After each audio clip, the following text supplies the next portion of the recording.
Matutina dan Sekjen Pradi Bersatu Ade Darmawan. Dalam pemeriksaan kali ini penyidik mengklarifikasi relawan Jokowi atas sejumlah video soal pernyataan Roy Suryo CS yang menuding ijazah Jokowi palsu. Sylvester menilai selain 5 orang terlapor akan ada banyak pihak yang terseret dalam kasus pencemaran nama baik tudingan ijazah palsu Jokowi.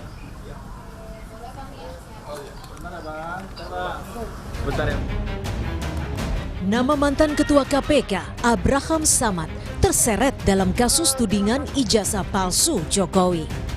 Abraham Samad menduga namanya ikut terseret dalam kasus ijazah Jokowi karena sejumlah konten podcast yang ia buat.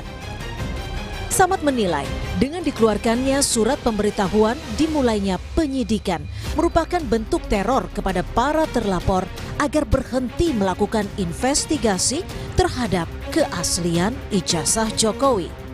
Atau katakanlah laporan yang diajukan oleh para relawan dan plus Pak Jokowi yang diajukan ke Polda Metro Jaya, ini adalah bagian dari bentuk ini membungkam ya, daya kritis kita, kebebasan berpendapat kita, kebebasan berekspresi kita. Dan dimasukkannya nama saya, ya, ini sebagai bentuk bahwa lihat nih, Abraham Samad saja kita masukkan, apalagi Anda ini mau diteror.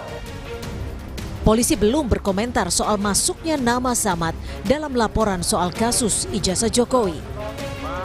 Terlepas dari pelaporan Samad, polisi melanjutkan pemeriksaan terhadap pelapor tuduhan pencemaran nama baik di kasus ijazah Joko Widodo. Salah satunya, Ketua Solidaritas Merah Putih Sylvester Matutina yang selama ini membela Jokowi dari tudingan kepemilikan ijazah palsu. Di sela pemeriksaan kasus laporan fitnah soal ijazah Jokowi, Sylvester yakin polisi akan segera menetapkan tersangka di kasus yang statusnya sudah naik penyidikan. Salah satunya adalah Roy Suryo. Lihat drama-drama dan telenovela yang akan terjadi mulai nanti penyidikan, terus ditetapkan para tersangka, mungkin lebih banyak dari 5 nih, ya kan? Nah, itu kewenangan penyidik.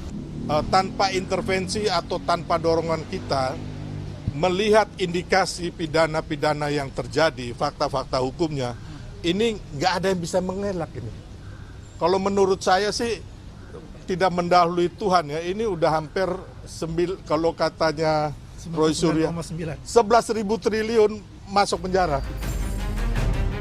Kemarin, penyidik Polda Metro Jaya telah memeriksa Presiden ke-7 Joko Widodo dalam kasus tudingan ijazah palsu yang ia laporkan. Dalam pemeriksaan ini, penyidik sudah menyita ijazah sarjana dan SMA milik Jokowi untuk dilakukan uji laboratorium forensik digital dalam tahap penyidikan.